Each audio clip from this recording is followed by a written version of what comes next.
podcast you are listening to may contain crude language, such as fuck, shit, ass, dicks, balls, and other stuff like that.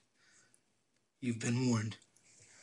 Welcome to the Mike D podcast, WMD, Wrestling with Mike D. I'm here with Kirk. Hey everybody, what's going on? We're going to talk about Raw and pretty much just whatever other bullshit we want to talk about. Excuse me. Mostly wrestling though. Oh yeah. We just got finished watching the Raw on Hulu. Pretty fun little episode there. Saw that Paige did not win for the fight against Nikki. Nikki it is, right? Yeah. Yeah, Nikki. That bimbo with tits. Yeah, Paige isn't gonna fight her. Charlotte gets to fight her. That'll be nice. The one diva that I didn't want to win out of those three.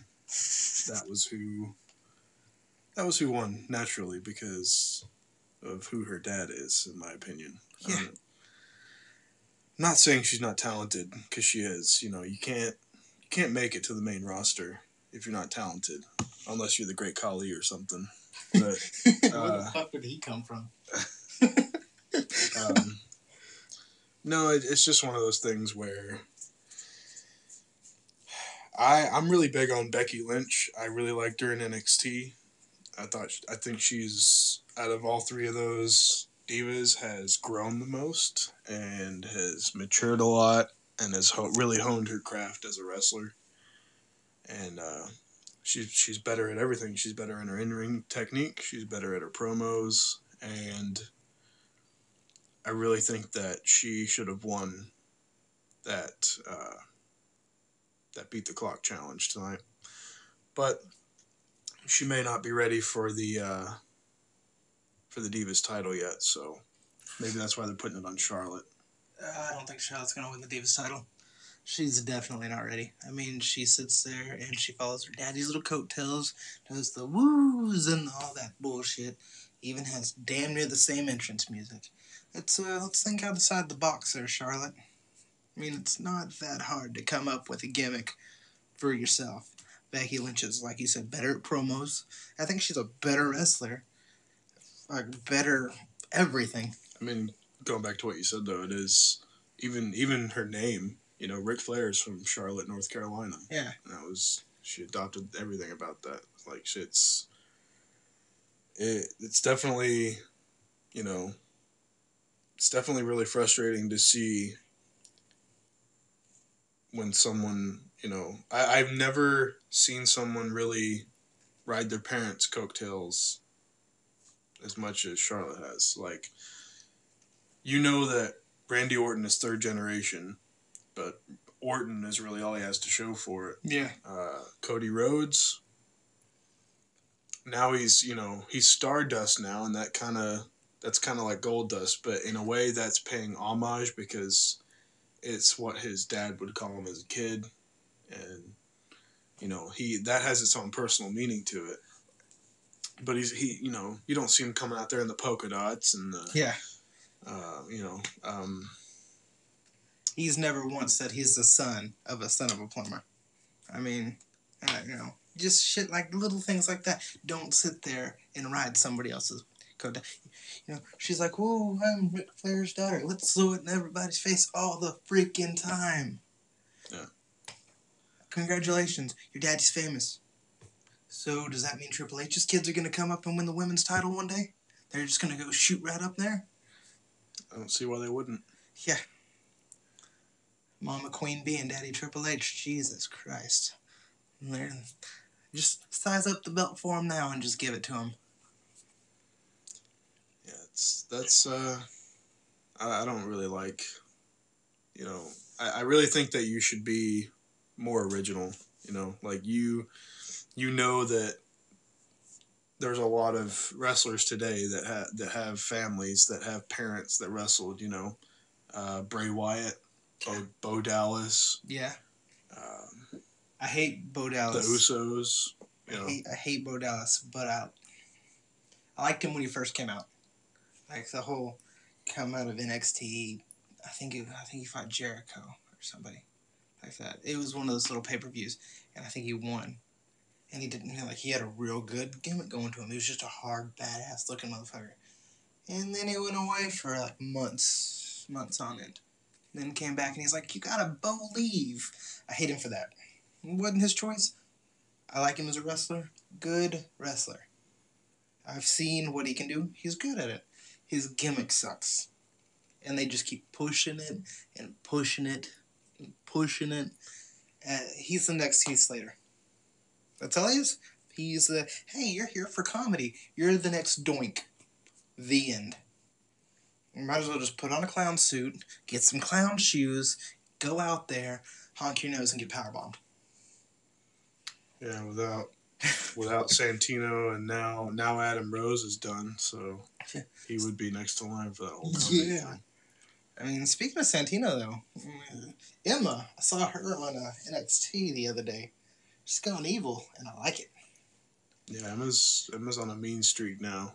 I'm done with that moving your arms crap. She got called up to the main roster and then fell flat on her face. Because they wanted to put her with Santino, just comic relief. Now she's back on NXT. Where she should be. I mean, she's got great talent, but she needs to hone it in and show everybody what she can do as her own person. I think that's what she's doing. She's teamed up with Dana Brooke down there in NXT, and yeah. There are people in NXT, folks, that are coming up. Oh yeah. And you need to be prepared. I think Baron Corbin is one of them. I've been a Baron Corbin guy since day one, since I started watching NXT, and when he finally gets called up to the main roster, if they keep his same gimmick, he's gonna tear the house down. I mean, their tagline is "The future is now." If it's not now, it's at least at the door ringing the doorbell. I mean, it's here. They are ready. If they could, some of the people, they need to work on their promos and stuff like that, but hell, everybody has trouble with promos. Macho Man had trouble with promos. Austin had trouble with promos. All the greats had trouble with promos at the very beginning. It's kind of hard to do. But the skill and the talent they have, oh my God. Dusty Rhodes Memorial. Oh, Randy Orton, he still sucks at promos. Yeah. And he's Randy Orton. You know? Yeah. Well, he's, what is he known for? RKO out of nowhere. RKO. I mean, don't get me wrong. The guy's great talent. And he's the most precise, athletically gifted professional wrestler, in my opinion. Something goes wrong, you can tell it went wrong, but he's got a counter to it. That way they don't get hurt. He's really good at what he does. Even when you try to go bad, the fans still like him. Real quick, what do you think about Undertaker versus Brock Lesnar at SummerSlam? I thought that ending was the right ending to have. Full of controversy, sets it up for the next one, presumably at either Royal Rumble or WrestleMania, because oh yeah, I was surprised Undertaker even came back at Battleground and had a match at SummerSlam. But in a way, it does make sense, because if he was going to have a match at a pay-per-view that wasn't WrestleMania, it would be SummerSlam. That's the next biggest pay-per-view. It was surprising to see them not give Lesnar another title reign until WrestleMania and have Taker versus Lesnar for the rematch. Yeah. But this way, sets up the storyline. They're both part-time wrestlers, so you've got the right pairing there. It's not like Lesnar versus Cena or Lesnar versus Rollins, where it's like a full-time wrestler versus a part-time. They're like both Bray part-timers. Wyatt trying to call him out, and all you see is his chair getting hit by lightning, or him talking to the urn, or hell, CM Punk carrying the urn each week, talking to the urn. That was actually a big issue for CM Punk, which if you guys go on YouTube or whatever site you want to use and look up the Art of Wrestling podcast with Colt Cabana, he had CM Punk on there where he talked about his whole thing about him leaving and everything else. But that was a big issue for him, because he's, they wanted Taker to go over at WrestleMania, and his thing is, you know, I'm here full time. I wrestle 5 nights a week. I lead all the way up to WrestleMania. Undertaker goes over. Undertaker's not there the next day. I am. What the fuck do I do? Yeah. You know, I'm there every week building this up. Undertaker makes a couple of appearances, and then it's the whole, you know, and it was rinse and repeat with Bray Wyatt. Yeah. Bray Wyatt, you know, did all the promos, built the whole thing up. It went to WrestleMania. He lost. Taker went over. Nothing fucking happened. Yeah, it was just the storyline. Yeah, the storyline just it was like you were playing a WWE video game. You beat the story mode. Now just go on and do whatever you want. It was the biggest flop. I mean, great match. Don't get me wrong. Year. Oh yeah, the match was amazing and great story leading up to it. Loved it, but it's that drop afterwards that always pisses me off because I'm always like, I want so much more, and then they're just like, nope. Now let's just wait till our next road to WrestleMania and we'll give you another good story. It's just the abrupt ending because there's no follow up. At least with SummerSlam, you know it's going to keep going, or you know that the story's unfinished. Yeah. Whereas with CM Punk, with Bray Wyatt, it was just Undertaker beats him and that's it. True. Now they're just kind of lost in the shuffle until they find some other storyline for them.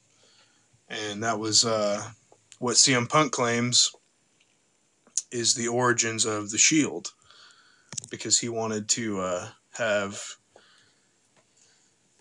a storyline as a backup for what he wanted to do after WrestleMania, and they were formulating the whole Shield thing and picking their guys from NXT. Seth Rollins was in, like, no matter what. Tyler Black. And then they had Punk originally wanted Rollins, Dean Ambrose, and Chris Hero. Yeah.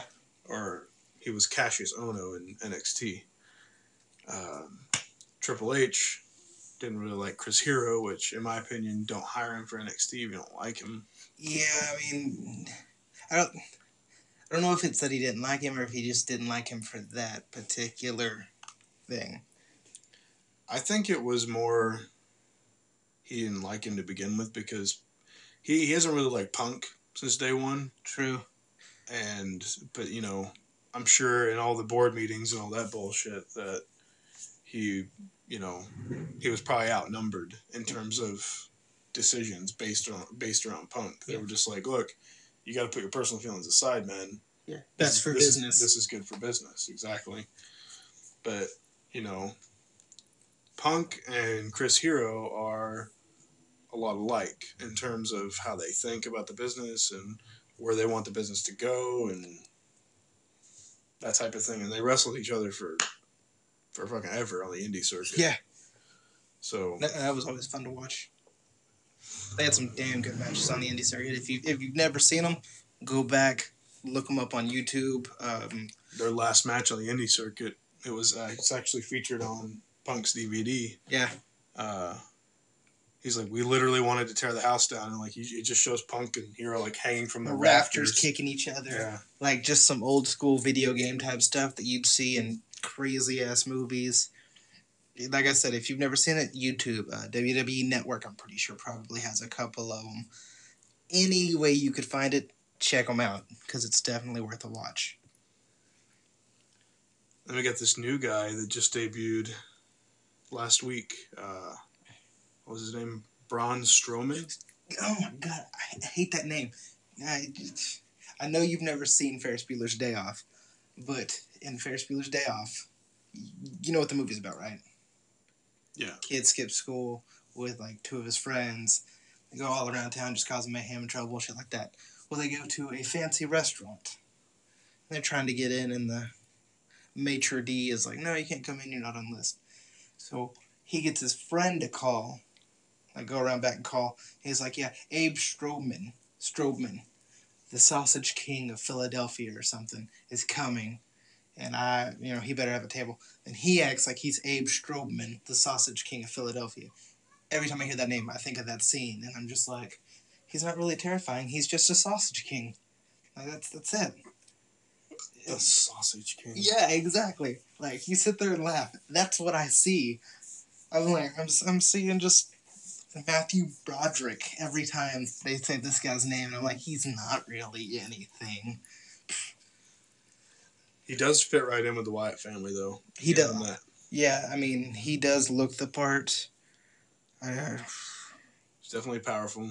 Definitely He's not. He's definitely not green. No. In terms of, his actual wrestling, he does look a bit stiff. Yeah. He's got some ring rust to him, but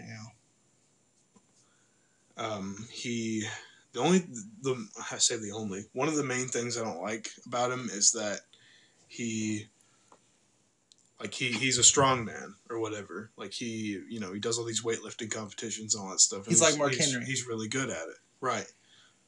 But what makes me mad about the whole thing is that basically Triple H, with his bodybuilding fetish that he has, he can deny it all he wants. He has a bodybuilding fetish. Yeah. He wants all these guys to be completely jacked up like John Cena and he's ruling out the little guys like Rey Mysterio, Eddie Guerrero. The biggest one was CM Punk.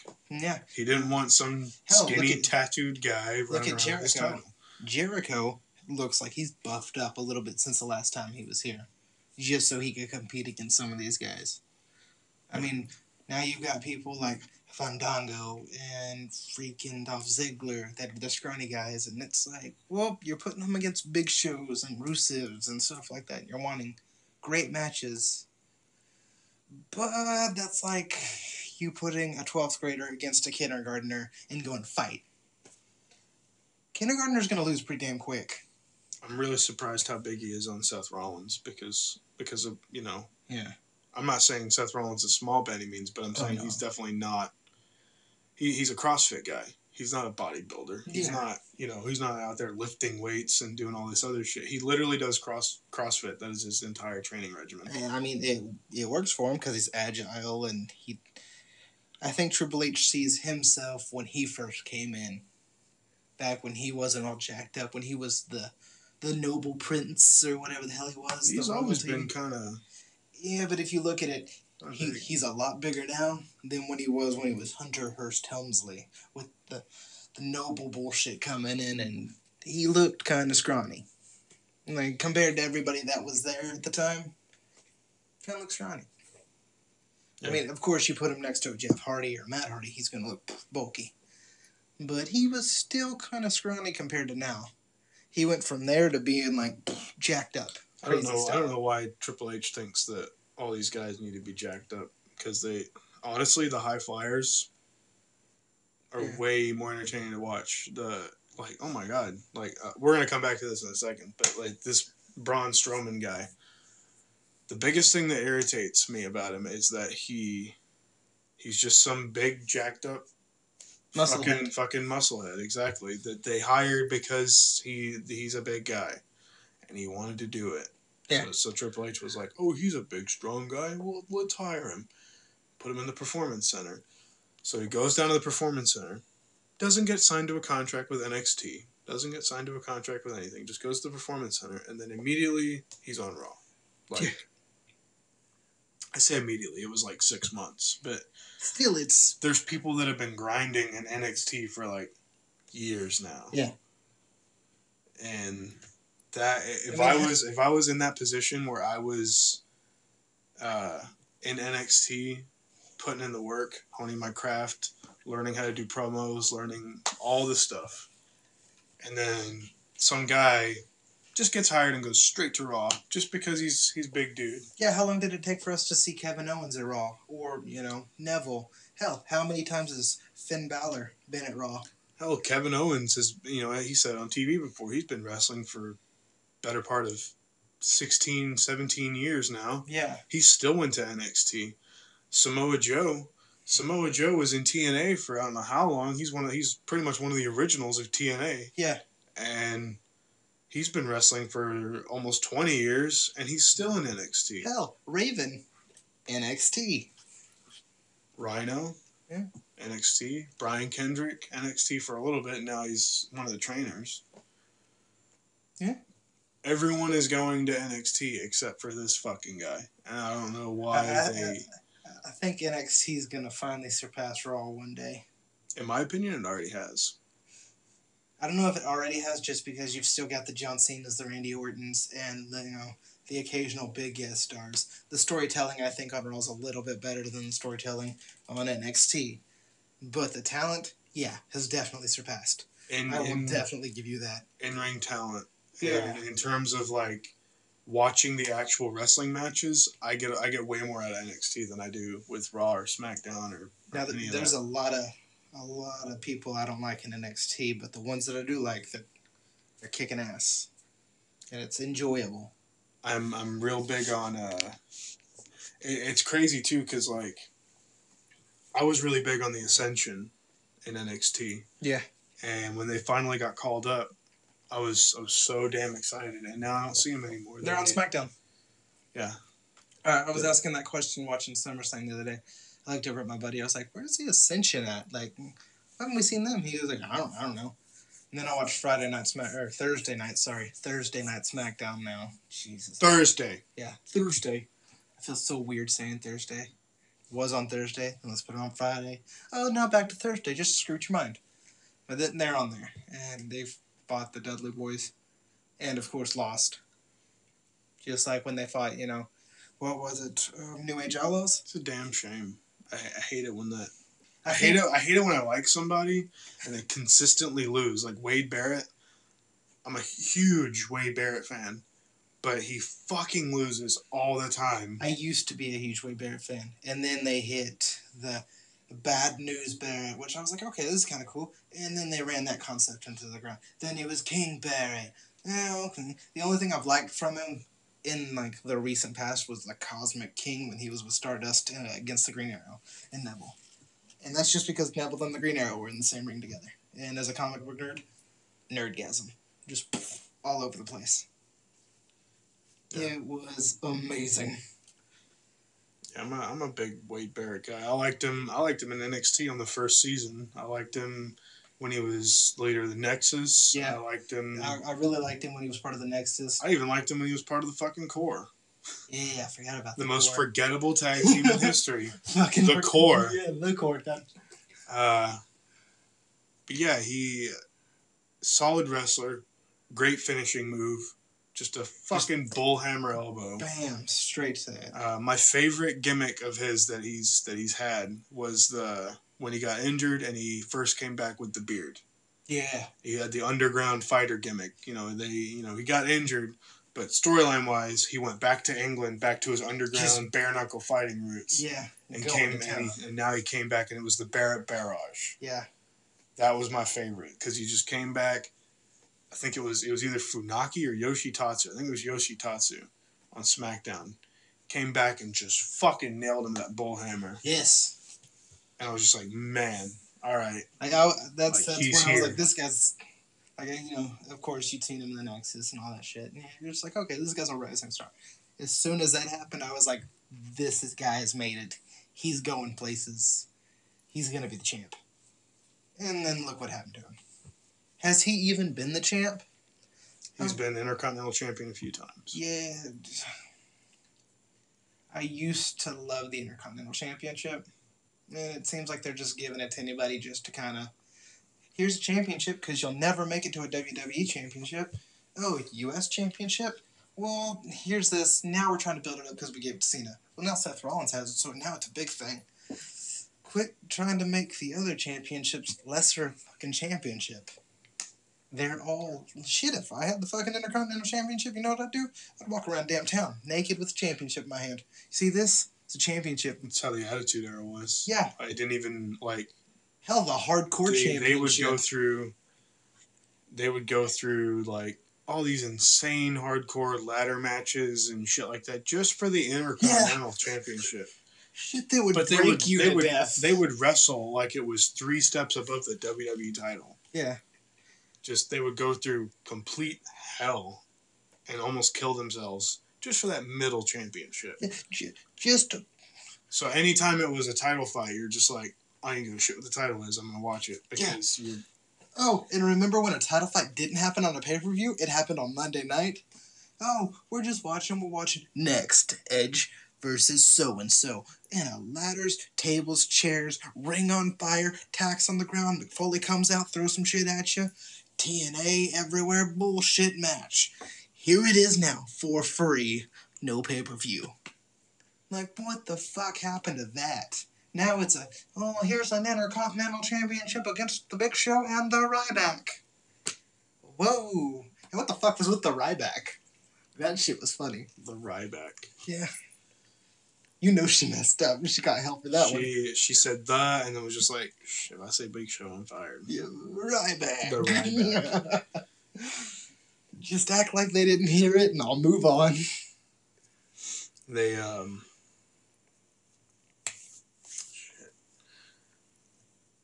yeah, they would do like the craziest stuff for just the title, and yeah, I remember the days when it was free, but now it's all different. Now it's a publicly traded company, yeah, and now it's structured to where they wanted you to buy the pay-per-views, so they would put all the big title fights on one pay-per-view, so that people would pay $60 to watch. You know what it reminds me of? Boxing. I grew up on boxing because I used to watch with my grandpa, you know. And I'd watch boxing almost every Friday freaking night. And I would see Butterbean, just champion at the time, just wailing on people.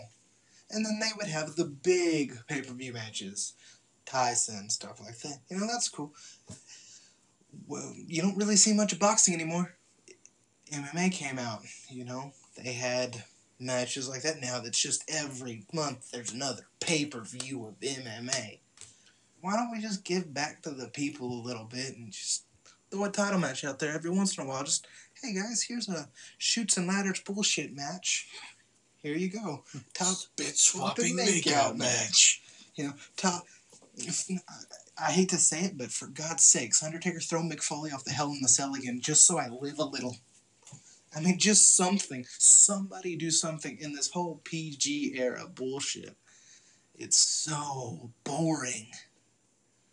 I love wrestling, and I will to the day I die, but Jesus Christ, hit somebody in the head with a steel chair over and over and over again until they bleed. I remember Shawn Michaels fighting, just covered in blood. That's the politics of the whole thing now. Now it's all family-oriented, and they can't even, Seth Rollins can't even use his curb stomp anymore because of these concussion lawsuits that's going on. And I understand that you got to keep your talent healthy. You got to. The curb stomp was pretty fucking vicious. Badass, but pretty vicious. You know, Randy. I mean, the name of it is the curb stomp. Randy Orton's punt, pretty fucking vicious. Cool as shit. But still, it could cause some damage. See, but like that's the thing. Like back in the Attitude Era, when it was just steel tags, when it was just a few people that owned the company, Vince McMahon included.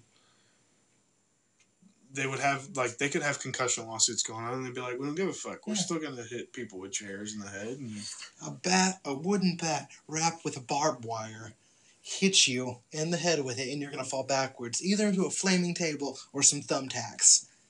Like, you don't even have to tell them who's wrestling, what kind of match. You tell me those 4 keys, I'm watching it there. I probably know Mick Foley's in it.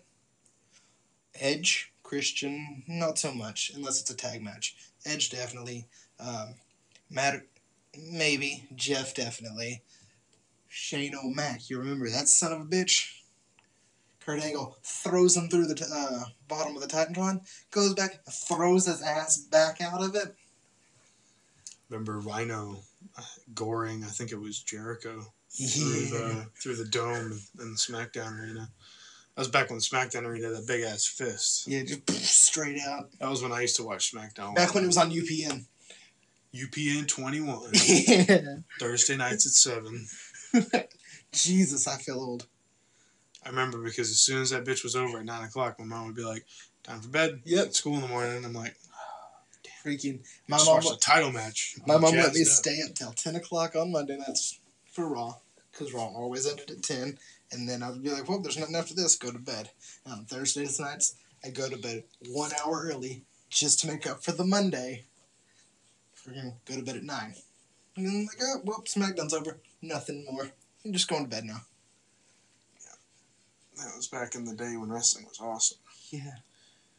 You get tired of the tag team championships seem to mean something to somebody back then too. Yeah. I mean, I don't like the new tag titles. I don't like they're circular or whatever. The whole Roman look to them. The helmets are a nice touch. They're okay, but like I don't know. It's like the color of them, like the bronze combined with the circular. To me, it just looks like a gladiator Roman type thing, like they were. And I mean, that's cool and all. But if you're gonna do that, make the matches to where it's gladiator style type matches, like the shit they put on. I'm sorry to say it, but back in the day, like the hardcore title. Yeah, you could take one look at that title and be like, I know what kind of matches they're having for that. Oh, hardcore title?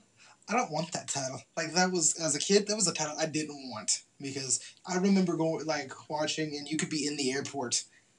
Fucking, you had that title, a ref was following you around. Anybody could whoop your ass for that title.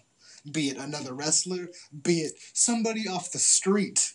Hell, I think, I think Crash Holly had it for, like, ever. Yeah, I think the referee one time pinned him, and they had to get another referee up to count that one. At one point in time. Like, just random shit. They should, in my opinion, like, I think they have too much structure to the point where the programming is so predictable that it makes people that have been watching since the Attitude Era, like me and you, lose interest in it to a certain degree because we're like, well, I like watching Raw. You know, I find the entertainment in it. But honestly, I watch it if I have nothing else to watch because I know that nothing crazy is really going to happen. Unless it's like the day after a pay-per-view. Yeah. Like, you know, the day after SummerSlam. Dudley's came back. Sting came back. You know, that's cool shit. But you're not going to see that on Raw every week. No. You're only going to see that. I'm glad the Dudleys are actually saying that they're going to stay. Now, however long they can stay, I don't know, but if they're actually planning on staying a while, I'm hoping that means that some form or fashion of the Attitude Era is coming back. I think they tried to bring it back with New Age Outlaws, but damn it, they just couldn't. They were there. I think Billy Gunn got hurt at some point. They left. I mean, the Dudley Boys, it's going to take a lot to hurt them. If you've seen any of their matches, you should know this. They're different guys in general. They're going to... I mean, you didn't see the New Age Outlaws hanging from ladders 20 feet in the air, straight letting go through some tables. I mean, they all wrestled back in the Attitude Era, and they all put their bodies through hell. I'm not saying they didn't. I mean, they all. But even while they were injured, they'd just be like, oh, well, tape it up. There's a bone sticking out of your leg. They're like, tape it up. Tape it up. I got a match tonight. Tape it up. Yeah. I mean, it seemed like the comedy out of everything from the 90s era was so much better. I mean, granted, it was disgusting at some points, Mark Henry and Mae Young Baby, but other than that, most of it was hilarious. I remember Rock versus Austin. Rock throwing Austin's smoking skull belt off the bridge. Just, go get it, you bastard. Straight. Fucking, I don't know who did it, but I remember Edge being thrown into a goddamn river at one point, coming out, and he talks about... I believe that was against John Cena. He threw him into it was like the Gulf Hudson or something like that. I want to say the Gulf of Mexico, but I know it's not. It's some sort of channel. Yeah. That's like the nastiest fucking body of water in the world. He come out and he had like pneumonia or some shit afterwards. He had something. He was jacked up from it was in like the middle of winter, and he only had his trunks on, no shirt or nothing. So. Yeah. Like, even Vince McMahon came out and did stuff back then. Remember when he was, like... Oh, man, I remember Vince McMahon, like, getting jacked. Like, I mean, it looked like he was going to explode. He went from, like, business suit small to jacked, then back to business suit small somehow. I don't know how he kept the jacket from just hulking out. Yeah, it's pretty crazy. Or when he tried to sacrifice his daughter or whatnot, that whole him, Austin, and Undertaker storyline. Austin comes down to save Stephanie. Thinking That might be a big part of it, because back then there was only like 3 people writing shit. It was like Vince McMahon, Pat Patterson, and JR. Yeah. Those are like the only guys that were writing shit. And now they're gone. Now there's like this team of like 20 to 30 some odd people that can't think of an original fart. I think that's part of the problem, is you got way too many cooks in the kitchen now. You think because you have a multi-million billion-dollar company that you need a team of people to write these storylines, but when you have, in my opinion, so many creative minds, they silence each other out. They kind of. I mean, if you take a look at it, because you gotta take consideration of like everyone's input, and you gotta try to. What I'm assuming, they're trying to combine everyone's input into this one big idea. While stay family friendly. Yeah, you gotta be family friendly. No blood anymore. That's a Vince rule. Instead of just having 2 or 3 people hash some sort of thing out and be like, cool. This sounds cool. We agree. This is what our audience wants. Now you got like fucking like. I swear to God, it's like 25 to 30 people, at least. You remember the storyline Edge versus Matt Hardy right after Matt Hardy found out Lita was cheating with Edge? Yeah, That was real life and art together. So, I mean... Matt Hardy started to put it out there, like, for real. Yeah. So they... Like, actually broke the third wall and was like, Adam Copeland, you need to get your ass whooped. Yeah. I was like, man. That was like with the Daniel Bryan thing. The whole Daniel Bryan authority storyline was semi-serious, because everyone knew backstage that Triple H didn't want the little guy winning the title. Yeah. And it took CM Punk quitting for people to be like, all right, you drove CM Punk away, and like, he was white fucking hot. Yeah. He was the most popular thing going. And like the day I found out he left, I was like, oh, well, this is going to be a good storyline.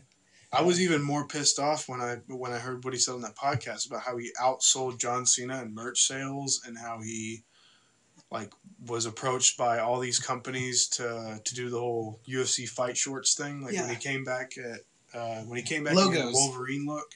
Yeah. He was going to have the fight shorts, and he was going to have shit all over his shorts. Pepsi and, sponsors. All that stuff. And he's going to be like, these companies can reach out to the boys, and the boys can have logos on their trunks and whatnot. And yeah, he was trying to help everybody. Everyone makes a little bit of money. Exactly. There's nothing wrong with that. But they shut it down because they're like, oh yeah, sponsors for Raw, we get mad, and sponsors for whatever, we get mad. But Jimmy John's, they seem to be okay. Jimmy John's and Case Rocky and Jerky Links. Yeah. Or Jack Links, they're fine because... It's Brock Lesnar. Yeah. Who gives a flying fuck? Now, I will say the cage match versus CM Punk and Paul Heyman, that was pretty good. Like the little Hell in a Cell match they did, I'll give it to Paul Heyman. Paul E. Dangerously, that son of a bitch can do it. He sold it. And I loved every bit of it. It really boggles me that they would shoot down the whole sponsoring idea, but then Brock's on TV. Yeah. Not every week, but like every once in a while, and at pay-per-views, well, hell, now that he's not in the UFC anymore, he's going to be on there more and more probably. I mean, not after SummerSlam, he was on there. This Raw, not so much. If he was, I didn't see it on Hulu. He's only got X amount of appearances in his contract that he has to oblige. Yeah, and then make bank while he's sitting his ass at home. It'd be a pretty nice gig. Jesus. He's already got all this money from the UFC and from the WWE. His first run in WWE. So I mean, he earned it in UFC. Damn. I think that WWE should copy UFC, and not in any sort of way except this one way, where if the champ gets beat in the UFC, they lose the title. I've seen way too many times now in WWE, including this week's Raw or last week's Raw, last night's Raw, whatever you want to call it, where one of the champions got pinned. Who was it? Shit, I don't know. I know that Ryback was the Intercontinental Tag champs. Dudley Boys pinned the New Day. Yeah. That's who it was. There we go. In my opinion, they should have lost their fucking title. If you're a champion and you get pinned or submitted, you should lose your title. I don't give a fuck if it's on Raw. I don't give a fuck if it's on WrestleMania. I don't give a shit if it's on fucking NXT. I don't care if it's a fucking dark match at a live event. Yeah. If you're a champion and you get pinned, it goes bye-bye. You got beat by a better man, you should lose your fucking title. Yeah. And since this whole thing is structured and they predetermine the outcomes, fucking have that be a thing and then determine it how you see fit. Yeah. Instead of being like, oh my god, the champion got pinned. That means they have a match this Sunday. Why? Why can't they have a match with the number one contenders? And figure out who's the number one contender that way. Because in my opinion, it would put more...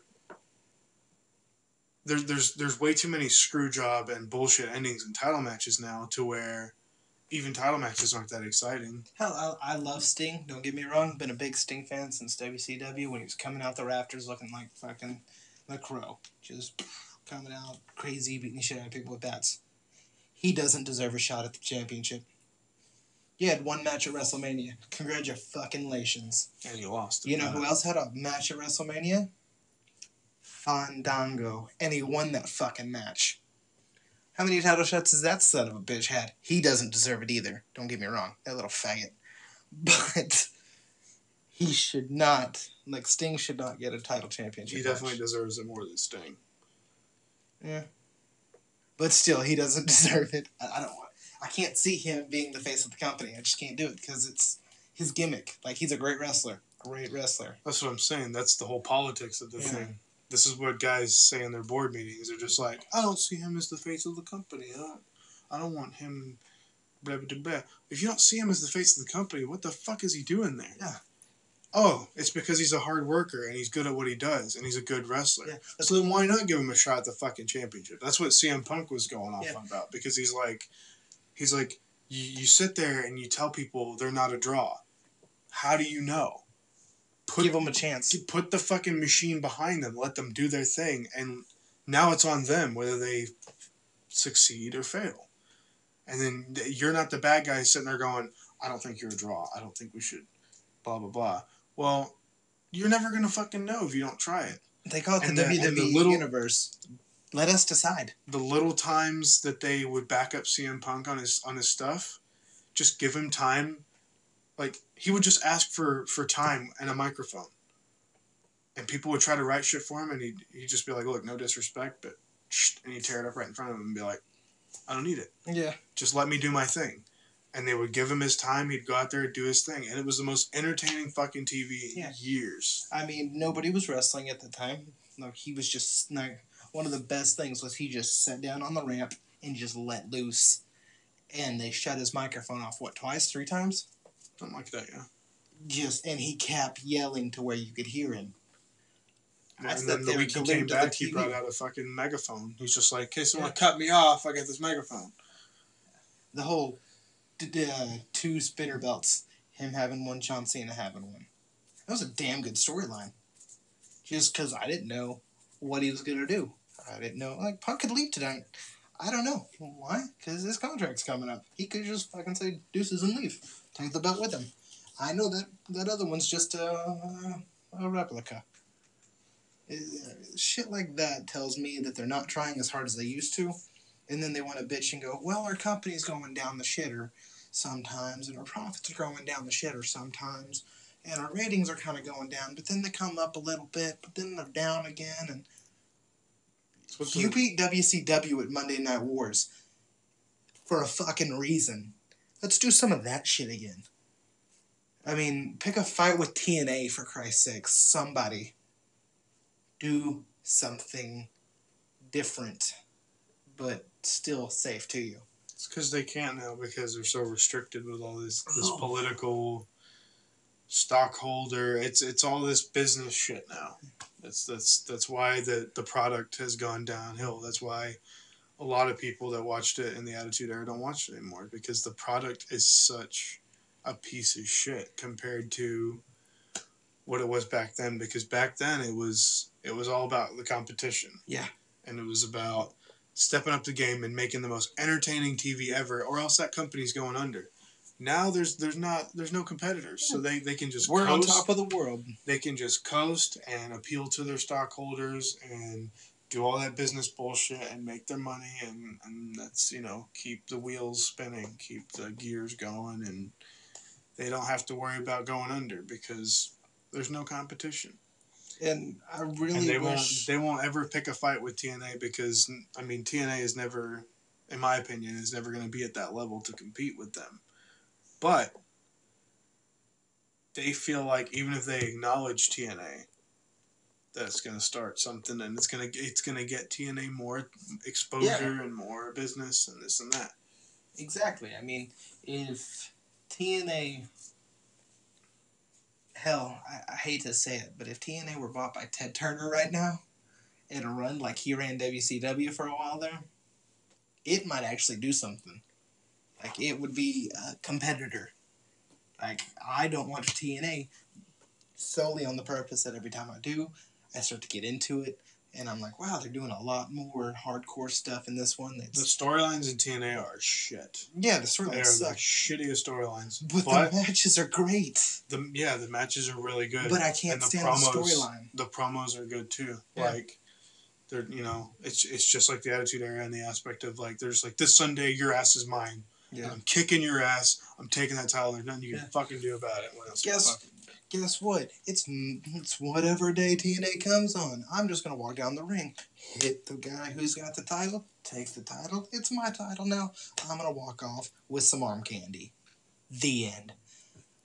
That's the segment on TNA, pretty much, right there. And I'm like, well, that's pretty good. They had a good match. There was tacks and a crazy-sided ring and all the fundamentals of funness that I miss. And they got a 6-sided ring, which offers a whole new form of entertainment. Like, they got the 6 sides of steel. They have the X Division. Yeah. I really like watching the X Division when I used to watch TNA. That was one of my favorite things to watch. One of my problems with TNA is I can't watch it. I don't have cable. I'm a guy who has Netflix, Hulu, WWE Network, and as somebody who doesn't have cable, I can't enjoy TNA because, God forbid, you catch it on YouTube, they pull it, or it's not a correct stream, or something's wrong. Like, you can't ever find it to watch it. I think that's what hurt them when it was on, Spike? Yeah. Now they're on, if I believe it's Destination America. I've never even heard of that channel. I caught it at the gym one time. It was at the gym, and it was on. It's like Destination America or it's like a Travel Channel ripoff, and they have it over there. And it's just like, why? Why on a Travel Channel? Why any of that? Put it on, hell, dare I say, give it to Channel 8. I mean, I know it's a Disney Channel type thing. It's a Disney affiliate. If they put it on free TV, that company would be bankrupt. Because it's still a small company. Even though it's growing, and it's way more successful than it was, it's still a small enough company to where if you put it on free TV, it will. That's why Monday Night Raw was on Spike for a long time. Yeah. And WCW was on... TNN. No. Yeah, TNN. Yeah. WCW was... It was cable competing with cable, because I'm sure that came across somebody's mind where they were just USA versus TNN, then Spike TV, then what was it, Spike? Raw went to versus TNN, then WCW dropped out, then they went to TNN for a little bit. You remember that? Yeah. Yeah, they went to TNN for a little bit, and then the USA was like, come on back home. Our ratings aren't as good as we thought they were going to be, and we talked some trash. Let's both just say we're sorry, and you come on back home. Yeah. And it's been there ever since. But that's why it's always been a cable thing, because... I just wish they would put out DVDs. I would buy the DVDs. If they would put out like DVDs, They put out DVDs, but not like of the show. Yeah, is that what you're saying? Yeah, like, put out DVDs, make DVDs of the show. Like hell, if you just did like DVDs of the pay-per-view matches and stuff, I haven't seen them. I can't just go down to Walmart and buy them. They make them, but it's really hard to follow a product that you don't know. Like, if you don't have, if you don't have cable, then you don't know it exists. Hell, sometimes you'll see an action figure in a store or two, but like, yeah, I've seen one at HEB once, and I was like, "Huh, that guy looks cool," but like, I think if they would box set it or something, like put one like a season of it, I don't know, it's never ending. I'm gonna say like a whole little section of storylines if they're just on like DVD. Because it's that way I could pick some wrestlers, follow storylines, have favorites, and then follow them. Like Bound for Glory is their WrestleMania, and then Slammiversary is like their SummerSlam. Yeah. So like if they would structure it where they're just like 3 months at a time per DVD set, release 4 DVD sets a year. There you go. There's your exposure, but like... Oh, and then we're making some money. Let's now take this money, invest it, and put it on free network. That way you can watch it a little bit. That had to have been a thing like back in the day when it was the Monday Night Wars. That had to have been some sort of strategy where they were just like, if we put this, we should consider putting this on free TV, because if you put it on free TV, it's way more exposure. A lot more people are gonna see it, and then maybe they'll buy the pay-per-views and invest money. But they would probably lose too much money to put it on free TV. Yeah. Because people pay money for cable. The cable networks make money off of people that pay for cable. They pay the companies that put the content on cable, and that's how everybody makes their money. I mean, I understand that. You put that on free TV, the company's only making like way less money, if any. Yeah. And then I just want WWE to sit back, look at it, and go, you know what? We're doing something that's coasting us. I want them to have competition. Yeah, that would bring back I wish Shane O'Mac would come back and just buy TNA. Do it. Just something. I would like a combination. I would like a combination of bad WWE decisions and good TNA decisions to happen. So that, because right now, either TNA or Ring of Honor. Ooh, Ring of Honor. I think, actually, now that I think about it, I'd like Ring of Honor too. Oh, definitely. Because there's a lot more talent in Ring of Honor. But they something. I'd like some sort of rival company for WWE, and I know it's not going to happen. It seems impossible at this point, but you got to think like TNA isn't really too worried about shareholder meetings and budget cuts and profits. I mean, profits, of course. Yeah, every business is worried about profits, but like right now, apparently TNA is having problems paying their people. You know what else had a problem paying their people? ECW. And I mean, so I can see how that's going to happen, because ECW got bought out by WWE, all that shit happened. That doesn't need to happen again. So, what I'm hoping for, like, for the new storyline, Sting wins the belt. That's the only reason. Here's the only reason I would want him to win the belt. He wins the belt. The Authority goes away for good. No more Authority. Mm-hmm. I wouldn't mind if Triple H just was like, hey, guess what, guys? I'm retiring from wrestling. I'm going to be straight politics, BS, corporate guy. Stephanie's like, well, I'm just going to follow him because I'm a puppy, and I've got to follow some strong man in my life. Like she always fucking does. And then they just go away. You remember back when Raw ran itself?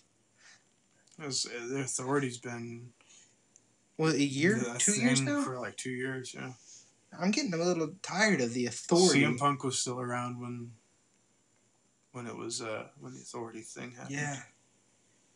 I mean, it's been a few years. It's just so old. It's definitely stale. But now, if you pay attention, now it's just Triple H and Stephanie. There's no Kane. Yeah. There's no Big Show. Yeah. There's not even Jamie Noble and um, Joey Mercury. No. There's nobody. It's just Seth Rollins. Triple H, Stephanie, and Seth Rollins. Yeah. And Triple H and Seth Rollins are going to have a match sooner or later. Oh, yeah, for dominance. What I think is going to happen, and it's current rumor on the internet, it's a bit of a long shot, but the rumor is that with Sting, if Sting wins the belt at almost at SummerSlam at Night of Champions, yeah, which he should, in my opinion, because he got fucked over at WrestleMania. Yeah, that was If Sting wins the title, it takes a lot of importance off of Seth Rollins because, in my opinion, that title is what's keeping him relevant. Yeah, I mean he's no shield. Best ring technician in the company today. Best wrestler in the company today. I wouldn't say best wrestler.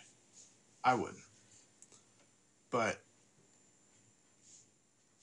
there's just something about him that doesn't belong in the WWE title picture, and I can't really put my finger on what it is because he has the it factor and he has the talent. He's got the promo skills, but there's just something there that doesn't. I think it's just we've seen him too. Like at first it was, oh well, he betrayed the Shield. They've run him dry too. Like if it would have been like, oh, he betrayed the Shield. 2 weeks later, he's champion. I'd have run with it. I'd have been like, okay, this guy did this, bam. Don't sit there and go and whine and That's and probably fight that's Kane probably and it. JB Noble and Joey Mercury and all this other crap and Big Show and Randy Orton. Like the feud with Randy Orton and him was just so fucking pointless. I didn't get any enjoyment out of it, and for a while there, I started hating fucking Randy Orton. And I'm a big Orton guy. Like I've been an Orton guy since he came out and was the Legend Killer. And he beat Rollins at WrestleMania, which I didn't understand at first. The only conclusion I could come up with from that was that they figured if Seth Rollins lost, then he wouldn't be cashing in Money in the Bank. They were just like, he lost to Randy Orton, that match is done for the night. They're done. Yeah. So and I think that was Orton's way of getting out of the Authority. Like, oh, well, he beat the Authority as Golden Boy. He's not definitely going to be in the Authority now. Yeah. We can't have him there and Seth there because it's just too much drama. But I'm thinking that Seth drops the title to Sting. Yeah. He's wrestling Cena in the same night. I don't know if he would retain against Cena or not. I'm not thinking so. I'm thinking that Cena beats him. And, Sting beats him for the title. I see Cena winning just because Cena's doing the whole Make-A-Wish Foundation thing, and he's been bringing the belt with him, and kids are getting the belt, and they're getting the whole experience. I could see Cena getting the belt for a little bit longer just for that factor right there, which I'm not saying is a bad thing. I'll give Cena his props. I'm not a big Cena guy. He's a damn good wrestler. He's a damn dedicated person to WWE, and he's damn dedicated to the Make-A-Wish Foundation. Yeah, I find that pretty cool. A lot of people like me that hate him just want him to turn heel. Yeah, you can't. There's I can think of 5 people right now you can't turn heel. Undertaker, never will turn. You can try to make him turn heel. Undertaker kind of was a heel. But the fans still loved him. I mean, you could turn him heel. You could make him a bad guy. He kept doing the low blow and everyone started booing, and I was like... But they still love The Undertaker. Boo, boo, his music hits. Fucking... It's The Undertaker. Stone Cold. They tried to turn him heel. What? Just oh my God, he said what? Let's see. The Rock. Mr. Hollywood. If you send them, the crowd goes chants with him. He said, no, you can't chant with The Rock. But guess who goes fucking ballistic when The Rock comes out? Oh my God, it's The Rock. Kids, look, it's The Rock. He touched Mama one time. She's got The Rock on her. Those 3, let's see. Like I said, Sting, you can never turn him heel. He's just kind of there. Those people, you can't turn heel. Randy Orton, you can't turn heel. Even when he's bad, people still fucking love him. He was a good heel though. He does a great heel character. Back in like 2009, no, you never hear him get booed. Like he'd be like he comes out. He got booed in 2009. Yeah, but when he shaved his head bald, and he was clean shaven. And but what happens when he comes out now? Well, yeah, but it's 6 years later. Hell, even 2 years later, everybody's like, "Oh shit, it's Randy Orton. Let me touch myself." But that year where he was WWE champion, yeah, everyone wanted to see him like die. Yeah. I mean, hell, even Jericho was a heel for a little bit, and he's still. Let's see, what 2 years ago, he came out for like a good half of 2-3 months. It just ran out to the ring, didn't say anything, and then would run back in.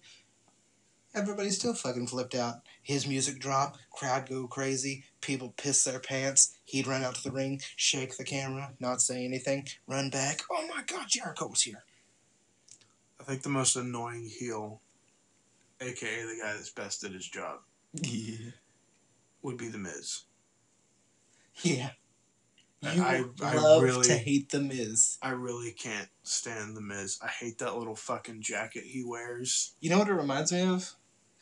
Not precisely that one, maybe. He reminds me of a fucking Final Fantasy character or something. It's like he wants to be Edge. Like, remember when he first came out and he had that big, long leather jacket that draped over? Where'd we see that kind of look come from? Rated R Superstar. And now he's, Edge went off after he retired. He's done a couple movies, stuff like that. What's Miz doing now? Movies. Edge, 5-second pose, all into himself, really damn cocky. I'm The Miz. I'm awesome. Everybody loves me. I'm the prettiest. Don't touch my face, 'cause I'm beautiful. Tell me that's not him, like, trying to spin off of Edge's character. Just all of it bundled into one, 90s, 2000s, whatever, just all together. Yeah, there's a lot of similarities there. I mean, I'm telling you, if they put a bed in the middle of the ring and some form of a diva, it doesn't even have to be a whole diva. It could be like half of a diva. Half of it. Just a diva poster. He'd jump in that bed and have a live sex scene. Just to be like, I'm just like Edge. Edge is my buddy. And I don't even know if they're friends, but, I could see Edge being like, you know what? I hate you. And him just being like, it's like the Looney Tunes show. You got the big dog and then the little scrappy one that just bounces all over around him. Edge is the big dog. Miz is the little bouncy motherfucker. It's just, just be my friend. We're cool. I'm cool. I can do this. Yeah. It's that you laugh because you know it's true. You're like, wow, the similarities. But going back to the Night of Champions prediction, I'm thinking that Sting takes the belt from, or I'm thinking that Cena takes the belt from Seth, right? The U.S. title. And then the Authority is like, dude, you better deliver on this WWE title match. If Sting takes it, then we're done. Sting takes the belt. Maybe Cena interferes or Jon Stewart interferes or something crazy shit happens. Yeah. I think Stewart's going to interfere. Brock Lesnar even interferes. And Santa Claus McFoley interferes. Somebody's going to interfere. Yeah. Or there's some kind of ending to where Rollins loses the title to Sting. The Authority dumps him automatically, with the Authority being like, F you, Seth Rollins, then that's going to make him a babyface like that. And then I'm thinking that he reunites with The Shield. I don't know if they'll do that because from what I've heard backstage and stuff like that, talk on the internet, they really don't like that guy now. Who? Like Dean Ambrose and Roman Reigns. Like, they legit don't like to work with him anymore. Just because he was all talk of like, oh, I did this and this was my idea. When they were like formulating plans together, he took credit for everything. And they're just like, well, if you want to do that, fuck yeah. Like, from what it's all just internet talk. But I've read, like, where they're just like, yeah, we're kind of just done with him. We've washed our hands of him. I would like to see the Shield get back together. But then again, how are you going to play the storyline of, well, can we trust him? He's fucked us over once. Is he going to do it again? You know that's always going to play into the storyline somewhere. And then if the Shield does get back together, how are they going to break it up again? Because they got to break it up again. You can't have an amazing faction like sometimes tag teams just disband, like DX. But you've already had them disband once, and you've already seen how the crowd reacted. You've already shown the crowd, well, they've disbanded. The crowd's got used to it. Now they could have like a reunion episode like DX does every once in a while. They can never stay together again. Evolution came back for a little bit, and look how it ended. I mean, DX came back for a little bit. Look how it ended. You come back after a couple years, you get the roars and the applause, the happiness, the hype, and then it kind of just, there's no storyline to it. You can't do the same stuff you used to do. You really no point to doing it anymore. That'd be like if the Four Horsemen came back now and we're just like, yeah, we're back. Who gives a flying fuck? You're the Four Horsemen, you're legends. Amazing. You're gonna be here for one night. Bye-bye. That's why I hate when they bring like the legend shows, like special guest Sergeant Slaughter, rest in peace, Roddy Piper, fucking all the greats. They come back and you're just like, yeah, I'm hyped up. They're gonna be here from now on. Oh nope, it was just a one night thing. I relived my childhood and now I'm sad again. Thanks. Yeah. You just pissed all over my childhood because they once were great and now they're kind of just an act. I mean, I got to see Roddy Piper live when he and Jericho were in Piper's Pit in Dallas. One of the greatest things I've ever seen, but it wasn't the same. I knew he wasn't going to pick up a coconut and smash it over Jericho's head. He wasn't the same. It's like a watered down, diluted version. Yeah. Like when Jericho comes back. I'm so thrilled he's back. I know he's not going to stay. So it's just like, what's the point of bringing something back? Don't fuck up something that wasn't. Yeah. Yeah. If anything, it'll be for a one-time deal. Yeah. Like maybe 4 or 5 years down in the future. Like, man, we need help. This guy is crazy, and we need all the help we can get. Bring the boys back. Bring them back for like one night only. But, well, guys, that's the show for today. My buddy Kirk's got to go to bed because he's got to take a little nap. He works nights at the racing track. And, yeah, that's the end of the show. So y'all have a good one. Kirk, you want to say anything? You guys be safe, be well, and until next time. Oh, yeah, and you should check out Kirk's vlogs. What's that? Yep, I make vlogs for the YouTubes. If you're interested, it's going to be www.youtube.com/redmondsvlogs. REDMONDSVLOGS. I post vlogs on there usually once or twice a week. And basically just following my journey from being in debt, jobless, and homeless to my road to success and bettering my own life. And sometimes the vlogs are really goofy and I have no point to them, just hanging out with Mike and Matt. And sometimes they get pretty deep and I talk about just a lot of crazy things that go on in my head, my life, and how I feel about stuff. But if you're interested in just following the life of a stranger, then that's a good website to go to. And you can hit me up at Twitter at Mike D Podcasts. That's MIKED Podcasts. And pretty sure if you're listening to this, you've already found me on like SoundCloud or YouTube or whatever. So I'm pretty sure there's a way you can get in touch with me. Tell me your thoughts on the show. Any topics you'd like for us to discuss. We're going to keep doing this for a while. So if y'all talk to us, we'll talk back. Y'all have a good one.